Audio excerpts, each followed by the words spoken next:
오늘 하나님께서 우리에게 주시는 말씀은 시편 41편 1절에서 13절까지의 말씀이 되겠습니다. 한 절씩 교독하도록 하겠습니다. 제가 먼저 봉독합니다. 가난한 자를 보살피는 자에게 복이 있으며 재앙의 날에 여호와께서 그를 건지시리로다. 여호와께서 그를 지키사 살게 하시리니 그가 이 세상에서 복을 받을 것이라. 주여 그를 그 원수들의 뜻에 맡기지 마소서. 여호와께서 그를 병상에서 붙드시고 그가 누워 있을 때마다 그의 병을 고쳐 주시나이다. 내가 말하기를 여호와여 내게 은혜를 베푸소서. 내가 주께 범죄하여 사오니 나를 고치소서 하였나이다.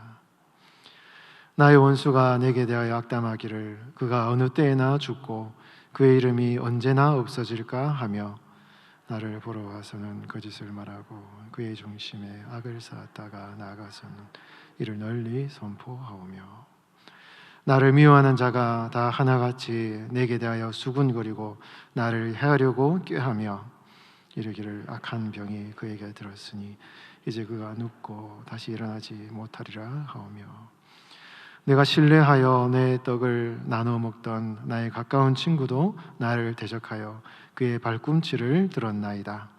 그러나 주 여호와여 내게 은혜를 베푸시고 나를 일으키사 내가 그들에게 보응하게 하소서. 이로써 내 원수가 나를 이기지 못하오니 주께서 나를 기뻐하시는 줄을 내가 알았나이다. 주께서 나를 온전한 중에 붙드시고 영원히 주 앞에 세우시나이다. 함께 봉독합니다. 이스라엘의 하나님 여호와를 영원부터 영원까지 송축할지로다. 아멘. 아멘. 이스라엘의 하나님 여호와라는 제목으로 우리 하나님 말씀 전하도록 하겠습니다. 여러분, 우리 하나님께서는 우리 성도들을 참 이렇게 축복하기를 기뻐하십니다. 우리의 삶이 비록 여러 가지 참 고난이 있고 어려움이 있어서 우리를 사랑하시는 또 우리를 복주시는 하나님에 대해서 때로는 의심, 때로는 낙심 이런 것이 생긴다 할지라도 우리 성도들은 우리 현실의 상황을 바라보는 것이 아니라 하나님의 약속, 그분의 말씀, 그분의 성품을 계시하시는 하나님의 말씀을 붙들고 살아가는 것이 성도의 믿음 생활이지 않습니까?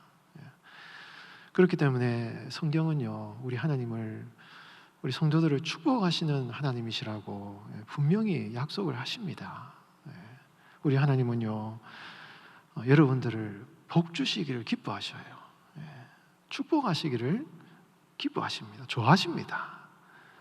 어느 부모가 자녀들 잘 안 되는 것을 좋아하는 부모가 누가 있겠습니까? 모든 부모는 다 자녀들이 잘 되기를 바라요. 정말 잘 살기를 원하는 것입니다. 그 부모의 마음이 그렇듯이 우리 하나님 아버지도 여러분들이 이 땅을 살아가면서 물론 하나님은 하늘의 어떤 거룩한 가치를 바라보며 살기를 이제 원하시지만 그런 하나님의 뜻도 이 땅에서 육신의 삶을 살아가면서 이 땅에서의 삶, 전도서가 말하는 해 아래에서의 삶, 영원한 것은 존재하지 않는 이 해 아래에서의 삶 가운데 영원한 것을 추구하는 것이 참으로 의미 있는 인생이기 때문에 하나님이 그 영원한 것을 추구하면서 이 땅을 살아가라고 얘기를 하는 것이겠죠. 그러니까 하나님의 본 뜻은요, 우리가 육신을 입고 살아가는 이 땅을 살아가면서 잘 살기를 원하신다 이것입니다. 결코 궁핍하여서 쪼들리고 힘들게 살아가기를 하나님은 결코 원치 않으셔요. 그런 하나님이시기 때문에 우리는 하나님의 축복을 위해서 기도하고 소망하는 것은 당연한 것이고 정당한 것이고 좋은 것입니다. 그래서 우리는 하나님 앞에 하나님, 이 땅을 살아가면서 하나님이 주신 복을 많이 누리고 살아갈 수 있도록 나에게 많이 축복해 주십시오. 그런 기도를 해야 돼요. 하는 것이 좋은 것입니다. 우리가 여러분 축복이라는 이 말이 약간 우리가 이제 우리 대한민국의 어떤 기독교가 전파되면서 약간 부정적인 뉘앙스를 가지고 있지만 이것은 결코 부정적인 말이 아닙니다. 기복신앙하고는 달라요. 성경이 말하는 축복이라는 것은 물질적인 축복을 포함합니다. 혹은 좋은 직업을 가지고 성공하고 건강하고 이런 것들을 다 포함을 해요. 그러나 하나님의 주시는 축복은요, 그것보다 더 넓은 의미를 가지고 있습니다. 하나님의 축복이 물질적인 것만이 하나님의 축복이라고 제안하는 경우에 심각한 오해에 빠지게 되는 것이지만, 하나님의 축복은 굉장히 포괄적이에요. 여러분, 물질을 많이 가지고 소유를 많이 가진다고 해서 우리 인생이 행복합니까? 잘 삽니까? 많이 가졌는데 너무너무 불행한 인생을 살아가는 사람들이 너무 많잖아요. 잘 되는 것 같은데, 겉으로는 잘 돼 보이는데 불행한 인생을 살아가는 사람들이 너무 많다 이것입니다. 평생토록 여러분 뼈 빠지게 노력하고 수고해서 많은 어떤 명예와 지식과 재물을 얻었는데 다 이러한 헛된 것을 경험하는, 허무함을 경험하는 이런 인생이 얼마나 많습니까? 하나님이 염려하시는 것은 그 점이에요. 헛된 것들에 왜 그렇게 너의 인생을 투자하느냐, 이거를 하나님이 경고하고 계시다 이것입니다. 우리 하나님은 우리 성도들이 하나님의 복을 많이 받고 살기를 원하셔요. 헛되다라는 고백을 하면서 살기를 원치 않다 이것입니다. 여러분, 성경의 축복이라는 단어를 저는 우리말로 조금 더 정확하게 번역한다면 저는 행복이라는 단어가 조금 더 가깝다라고 생각을 합니다. 행복. 물질이 적든 많든 성공하든 성공하지 않든 조금 건강이 약하든 건강이 약하지 않든 하나님이 주시는 행복한 이 땅에서의 삶을 살아가는, 그것이 하나님이 기뻐하시는 복된 삶이 아닌가라는 것이죠. 여러분, 전도서에 보면은 이 전도자가 해 아래에서 모든 것이 헛되다, 뼈 빠지게 수고하고 지혜를 구하고 많은 재물을 모아서 쾌락을 누리고 향락을 누리고 이 땅에서의 삶을 살아간들, 해 아래에서 육신의 삶을 입고 살아간 이 땅에서의 삶에서, 여러분, 이 땅의 이 해 아래에서, 여러분, 전도서에서 이 해 아래에서의 단어가 굉장히 중요하거든요. 영원한 하늘의 어떤 가치를 말하는 것이 아니라 이 해 아래에서 이 땅에 사는 이 인간의 삶에서 영원한 것이 무엇이 있느냐 이거예요. 영원한 것이 무엇이 있습니까, 여러분? 무엇이 영원합니까? 해 아래에서는 영원한 것은 아무것도 없다 이거예요. 그러면서 전도자가 도전하는 것이죠. 왜 그 헛된 것들에 자꾸 얽매여서 그걸 붙들고 살아가려고 하느냐? 해 아래에서는 아무것도 영원한 것이 없다. 그게 너무 너희 인생을 수고하고 노력하고 애쓰지 마라 라고 얘기를 하는 것이죠. 그 전도자의 말 속에는 아주 분명한 대조가 나타나고 있죠. 해 아래에서는 영원한 것이 아무것도 없다라는 이 전도자의 말 가운데는요, 영원한 것은 어디에 있다는 얘기입니까?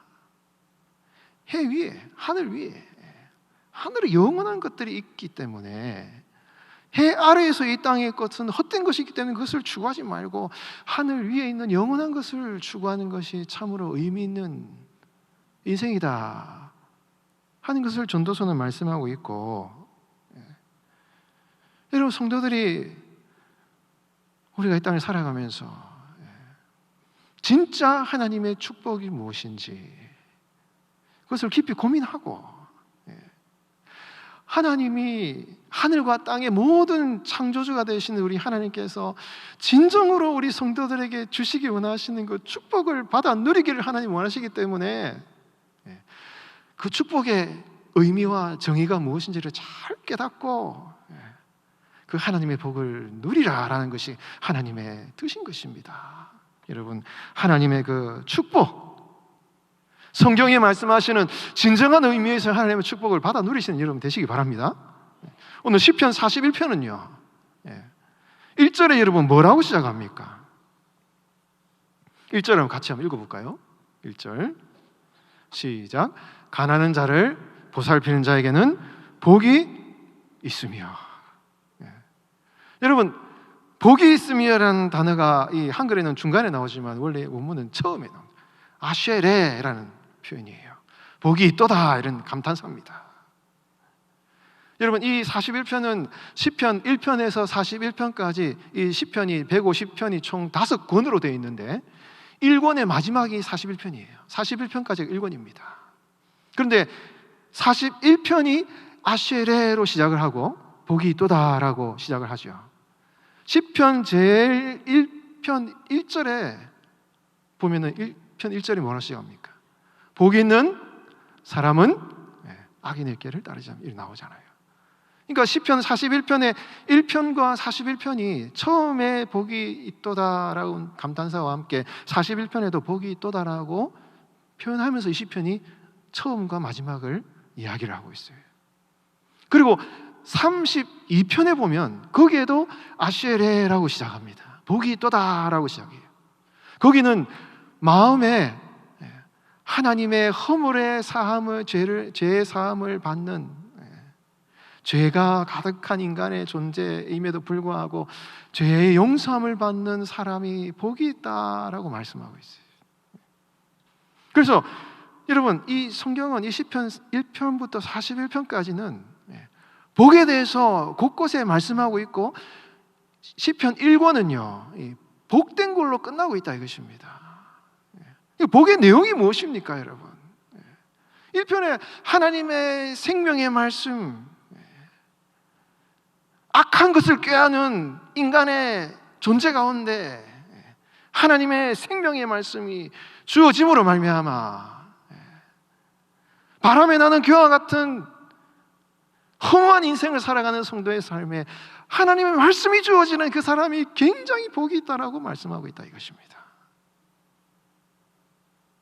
뭐 많은 것을 소유해서 복된 것이 아니라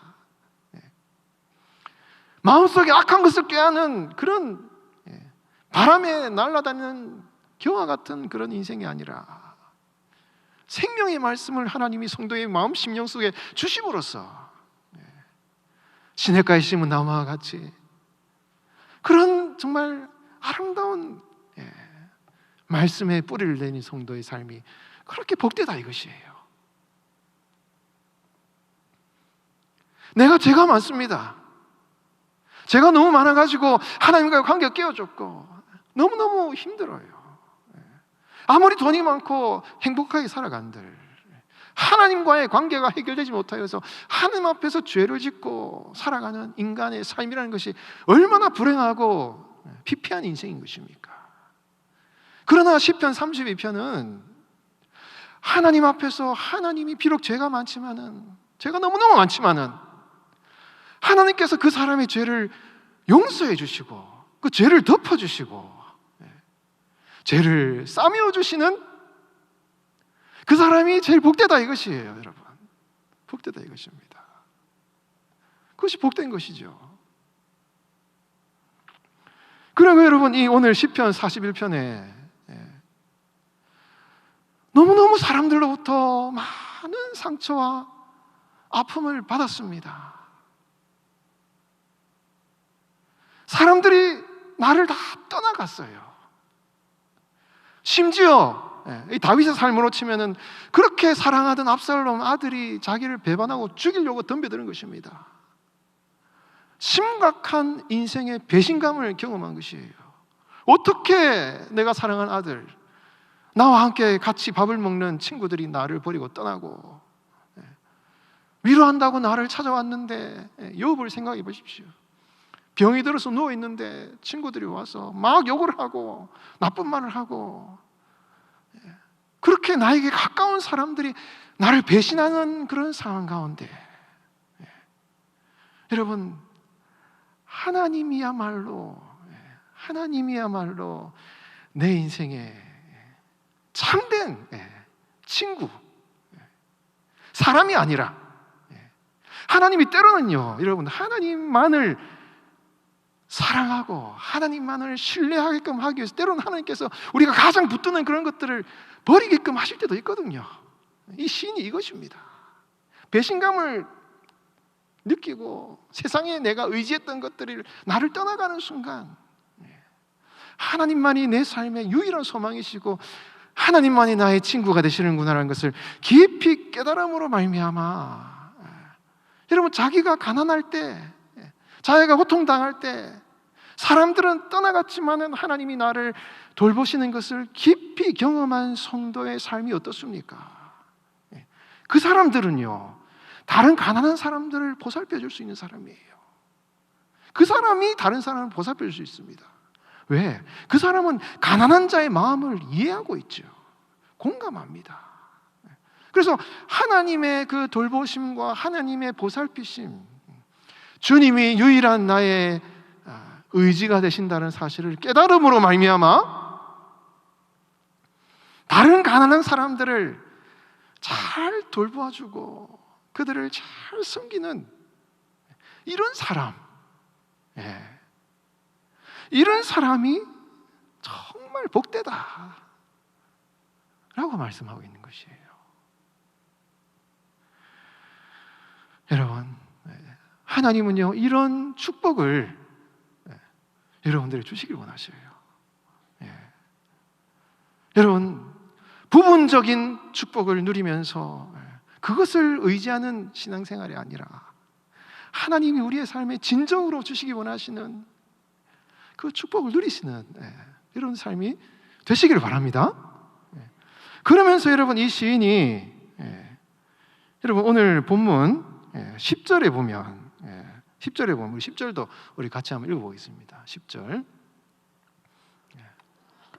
그러나 주 여호와여 내게 은혜를 베푸시고 나를 일으키사 내가 그들에게 보응하게 하소서. 이로써 여러분 10절에 그러하오나 주 여호와여, 이 말은 여러분 그러나 앞에서는 많은 이 친구들이 자신에게 와서 발꿈치를 들었다. 이 발꿈치를 들었다는 말은 이거는 속였다는 얘기예요. 뒤에서 몰래. 앞에서는 뭐 아주 잘하는 것처럼 얘기하는데 뒤에 가서는 시인을 속이면서 시인이 병으로 누워서 아파하는데 그 앞에 와서는 아주 좋은 얘기를 하는데 밖에 나가서는 사람들한테 악한 얘기를 막 하고 돌아다니는 거예요. 저 사람은 이제 죽었다. 악한 말을 막 하고 다닌다는 것입니다.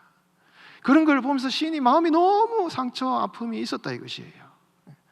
그런 상황 가운데 10절에 보면 그러하오나 그러나 주 여호와여 내게 은혜를 베푸시고 나를 일으키사 내가 그들에게 보응하게 하소서라고 기도를 하고 있어요. 이게 기도입니다. 근데 여러분, 이게 어떤 기도인지 우리가 잘 파악을 해야 돼요. 하나님, 내게 은혜를 베푸시고 나를 일으키사 내가 그들에게 보응하게 하소서. 이 기도가 보복해달라. 저 사람들이 나에게 악한 일을 하기 때문에 내가 저 사람들을 보복하게 해달라. 이런 기도로 받아들이면 안 돼요, 여러분. 이게 여러분, 이 번역이 상당히 중요한데 구약 성경의 히브리 이 단어에서 보복하게 해달라는 단어는 따로 있습니다. 원수를 갚아달라. 이 레위기나 율법서에서 원수를 갚지 말며 동포를 원망하지 말며 이럴 때 이 보복한다라는 단어는 다른 단어예요. 여기서 내가 그들에게 보응하게 하소서라는 이 말은 히브리 단어에 샬람이라는 단어예요. 샬람 동사. 근데 이 샬람이라는 말에서 뭐가 파생됐냐면 샬롬이라는 단어가 파생이 됐어요. 샬롬. 그래서 샬롬이라는 뜻이 뭡니까? 평화롭다, 평안하다 이런 뜻이잖아요. 그래서 여러분, 이 샬람이라는 말은 평화롭게 되다라는 뜻을 가지고 있어요. 동사 자체가. 그럼 이 말을 다시 번역한다면 그러나 주 여호와여 내게 은혜를 베푸시고 나를 일으키사. 이 시 내가 나를 속이고 나에게 발 뒤꿈치를 들었던 그 친구들과 평화를 이루게 해주십시오. 이런 기도예요, 여러분. 이런 기도. 저 사람들은 나를 악하게 하지만 나는 너무너무 마음에 아픔과 상처가 있지만, 그러나 하나님의 은혜 안에서 나를 괴롭히는 저 사람들과 샬롬을 이루게 해달라, 이런 기도를 이 시인이 지금 하고 있다 이것입니다. 그러면서 이로써라고 이 10절이 끝나요. 굉장히 여러분이 중요합니다. 여러분, 영국의 유명한 이 시편을 주석한 크레이기라는 이 신학자가 있는데, 유명한 신학자예요. 시편을 굉장히 주석을 잘했습니다. 복음주의 신학자예요. 근데 이 크레이기라는 이 신학자는 이 이로써라는 단어가 이 시편의 핵심이라고 보는 것입니다. 이 히브리어의 베조트라는 뜻인데, 이 이로써라는 이 단어가 원래는 이 개역 개정에는 10절 하반절에 붙어 있지만 원래 히브리어 원문은 11절 초반부에 나옵니다. 그래서 이로써라는 이 말에 이것이 도대체 무엇을 가르치느냐라고 이 크레이기라는 학자가 막 이게 문법적으로 연구를 해봤더니, 이거는 무엇을 가르치는지, 그 선행사가 무엇인지가 나오지 않는다라고 결론을 내린 거예요. 그러면서 10절과 11절 사이에는 분명히 시인이 이 시에서 말하고 있지 않은 어떠한 사건이 있었다라고 보는 것입니다. 이로써라는 이 단어를 통해서 이 시인은 뭔가, 시인이 하나님 앞에 기도함으로 말미암아 하나님의 응답을 받은 어떤 사건이 뭔가 숨어 있는 것 같다라고 이 크레이기라는 신학자가 주석을 다 하고 있어요. 왜냐하면 10절까지는 시인이 기도를 하고 있어요. 하나님, 평화를 이루어 주시옵소서. 이 악한 사람들과 샬롬의 관계를 이루어 달라고 기도를 했는데 11절에 보니까 베조트라고 하면서 이로써, 여러분 11절에 보면 내가 원수를 이기지 못하게 지금 주께서 나를 기뻐하시는 내가 알았나이다로 얘기한다. 알았나이다는 말이 앞에 딱 나와요. 이로써 내가 알았습니다. 주님이 나를 기뻐하시고 그 원수들이 나를 이기지 못할 것을 주님, 내가 이로써 알았습니다 라고 이 시인이 고백을 하고 있다 이것입니다. 이런 것을 볼 때 이 시인이 하나님 앞에서 하나님 샬롬을 이루게 해달라는 그 기도를 하나님이 들어주시고 응답하여 주셔서 이 시인을, 그 시인의 기도를 기뻐 받으셔서 뭔가 우리가 알 수 없는 사건을 통해서 이 시인의 기도를 응답하셨다 이거예요. 그래서 그 시인이 하나님의 응답을 받고 하나님의 그 응답하심에 대해서 고백하고 감사하는 내용이 이 11절, 12절 말씀이다 이것입니다. 그러면서 13절에 이스라엘의 하나님 여호와를 영원부터 영원까지 송축할지로다 라고 고백을 하는 이것을 통해서 이 시인의 이 고백과 감사는 자신의 개인적인 그런 고백과 감사였지만, 이것이 이 시인의 감사의 고백과 시편의 내용이 이스라엘의 긴 역사 가운데 그들이 계속해서 이것을 고백하고 감사하고 찬양함으로 말미암아 이스라엘 백성들의 공동체의 감사의 찬양의 고백으로 변화되고 있음을 이야기를 하면서 이 시편 1편부터 41편까지는 바로 복된 하나님의 사람에게 주신 하나님의 은혜의 찬양을 말하는 것이고, 이 시인이 지금 하나님께 기도한 이 샬롬의 고백, 시편 1편부터 41편까지 말씀하신 하나님의 축복의 진정한 모습이 무엇인가? 그것은 바로 하나님이 주시는 샬롬이다 라는 것을 시인이 얘기를 하고 있다. 크레이기는 그렇게 이야기를 하고 있습니다. 자, 여러분, 아까 하나님의 축복에 대해서 말씀했어요. 시편 1편부터 41편까지는 하나님의 축복을 말씀하셨는데, 그 하나님의 축복에는 많은 것이 포함되어 있습니다. 물질적인 것도 포함되어 있어요. 우리 성도들은, 하나님께서 우리 성도들이 물질적으로 쪼달리며 살기를 원치 않으십니다. 건강이 아파서 병들기를 원치 않으십니다. 그러나 여러분, 하나님이 우리의 삶에 주시는 축복의 참된 모습은요, 샬롬이에요. 샬롬, 평화예요. 평화. 하나님과의 샬롬,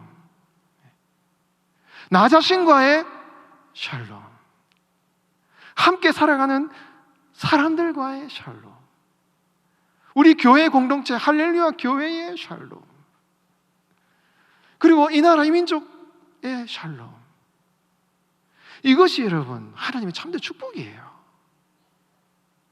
그 하나님의 샬롬은요, 하나님만이 주실 수 있습니다.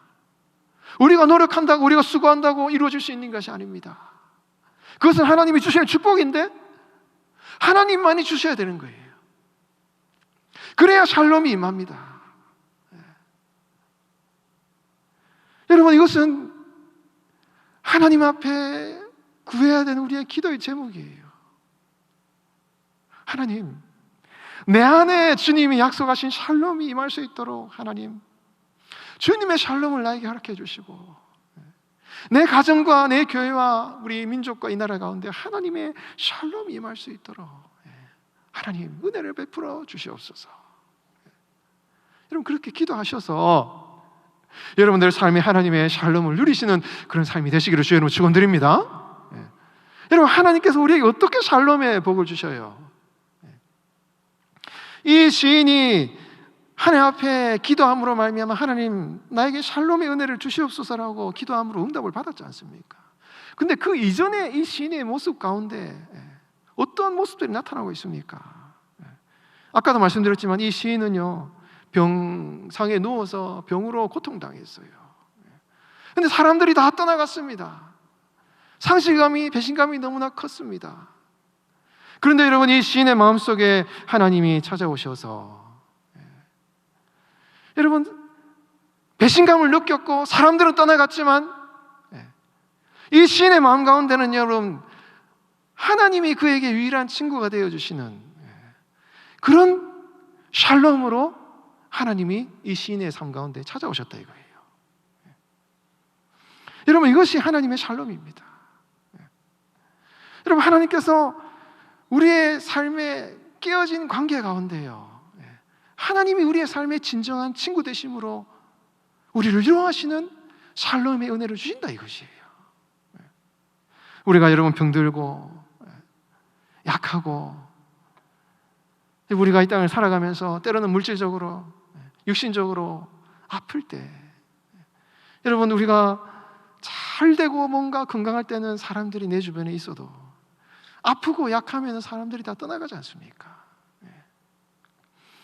이런 가운데서도 하나님께서 이 시인을 찾아가셔서 내가 너의 친구다, 내가 너와 함께한다라는 이 약속의 말씀을 주심으로 말미암아 이 시인의 마음 가운데 샬롬의 은혜를 주셨다 이것입니다. 그와 함께 여러분 3절 4절 말씀 우리 같이 한번 읽어보겠습니다. 우리 3절 4절 말씀도 같이 한번 읽어봅니다. 시작. 여호와께서 그를 병상에서 붙드시고 그가 누워있을 때마다 그의 병을 고쳐 주시나이다. 내가 말하기를 여호와여 내게 은혜를 베푸소서. 내가 주께 범죄하였사오니 나를 고치소서 하였나이다. 아멘. 여러분, 이 시인이 하나님 내게 은혜를 베푸시고 내가 주께 범죄하였습니다. 나를 고쳐주시옵소서. 이런 기도를 해요. 이런 기도를 하면 여러분, 이 시인이 지금 이 내가 질병으로 어려움 당하는 이런 상황들이 나의 죄 때문이다라는 그런 생각을 하고 있는가라고 우리가 생각할 수 있습니다. 그러나 여러분, 이 시인이 이 죄라는 이 고백, 내가 주께 범죄하였습니다라는 이 고백이 어떤 고백인지를 우리가 잘 알아야 돼요. 여러분, 이 시인이 지금 범죄하였습니다라는 이 고백이 윤리적으로, 도덕적으로 뭔가 자기가 진짜 죄를 지어서 지금 범죄하였습니다라고 고백을 하고 있느냐? 이 시인의 모습이나 앞에 1절부터 2절까지 3절까지 나온 이런 내용들을 볼 때 이 시인은요, 그렇게 악한 사람이라 보기 힘들어요. 뭐 죄를 많이 지은 사람이라고 보기 어렵습니다. 굉장히 경건한 사람이에요. 그렇기 때문에 이 시인이 내가 주께 범죄하였습니다라고 기도한 이것은요, 어떤 윤리적인 도덕적인 죄악을 말하는 것이 아니라 뭔가 좀 더 근원적인 죄를 지금 고백하고 있다 이것이에요. 좀 더 근원적인 죄를 고백하고 있습니다. 이것은 마치 사도 바울이 주님, 나는 죄인 중에 괴수와 같습니다 라는 고백을 하는 것과 비슷한 뉘앙스를 가지고 있어요. 여러분, 바울이 내가 죄인 중에 괴수로 얘기했을 때 바울이 진짜 죄를 많이 지어서 이런 너무너무 막 죄인의 막 도둑질하고 범죄를 지어서 자신의 죄인의 괴수라고 얘기를 합니다. 그렇지 않죠. 이 바울이 내가 죄인 중에 괴수라고 얘기할 때 그 바울의 마음은요, 깊이 자신의 인간의 존재에 있어서 죄를 통해자복하는 통회하는 마음으로 바울이 하나님 앞에 기도하면서 자신의 연약함을 아뢰는 기도가 바로 이 죄인 중에 괴수라는 고백이라는 것입니다.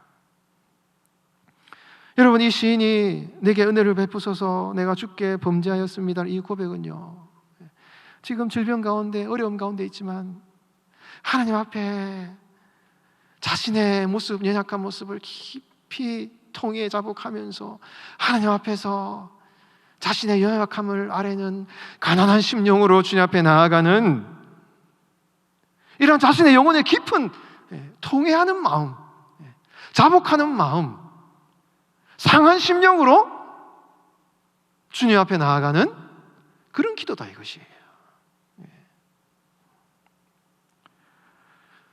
여러분, 하나님께서 우리의 삶에 어떤 외적인 어떤 고난, 우리의 삶의 어떤 육신적인 질병, 어떤 이유를 알 수 없는 어떤 삶의 아픔이 찾아올 때요, 하나님이 우리의 삶에 어떠한 성령의 은혜로 말미암아 우리의 삶에 샬롬을 이루십니까? 여러분, 마음이 가난한 자, 마음이 상한 자, 심령에 통해하는 자, 주님 앞에 우리의 연약함을 아뢰는 자, 여러분, 이 시편은 이 하나님 앞에 나와서 상한 심령으로 주님 앞에 나오는 시인이 그 상한 심령으로 주님 앞에 아뢰는 이러한 영혼의 기도, 이것이 여러분, 이 시인이 고난 가운데 고난을 극복하는 여러분 시인의 모습이에요. 외적으로 뭔가 이런 상황들이 어떻게 펼쳐질지는 모릅니다. 어떻게 이것을 하나님이 해결하실지는 몰라요. 그러나 여러분, 시인의 내면 가운데, 영혼의 삶 가운데 그 고난의 순간, 질병의 순간, 정말 너무너무 힘든 그런 상황 가운데서는요, 상한 마음으로 주님 앞에 나아가서 눈물을 흘리며 기도하는 이 시인의 기도가요, 이 모든 고난을 이겨나가는 영혼의 참된 능력이에요, 여러분. 능력입니다. 여러분, 이 시편 41편은 정말 깊이 있는 기도예요. 사람들이 자기를 떠나가고 배신하고 질병이 찾아오고 어려움 가운데 결국은 하나님께서 이 모든 것을 응답하셔서 해결은 되었습니다. 그것을 1절부터 2절, 3절까지는 고백하고 있어요. 그러나 여러분, 그 과정 가운데 이 시인이 이것을 어떻게 이겨나갔느냐, 주님 앞에 상한 심령으로 나아가는 이 시인의 기도와 하나님을 바라보는, 하나님만을 신뢰하는 그 기도를 통하여서 여러분, 이 시인은 고난을 이겨나갔다라는 것입니다. 그것을 통해서 이 시인은 하나님이 주신 영혼의 샬롬을 누리게 되었고, 결국은 하나님의 축복을 누리는 삶을 살았다라는 것이 오늘 시편의 말씀인 것입니다. 여러분들은 하나님 앞에 어떤 축복을 구하십니까? 어떤 복을 받기를 원하십니까? 우리 하나님께서 여러분들에게 주시는 참된 축복은요, 샬롬이에요. 샬롬. 어떠한 어려운 순간에도, 어떠한 고난의 순간에도 우리의 영혼이 주님이 주신 샬롬을 누린다면 그것을 이겨나갈 수 있고, 물질이 없어도, 건강이 약해도, 모든 것이 부족해도 결국은 하나님이 주시는 축복 가운데 살아가는 성도의 삶이 될 수가 있다는 것입니다. 이 축복을 누리시는 우리 성도의 삶이 되시기를 예수님의 이름으로 축원드리겠습니다.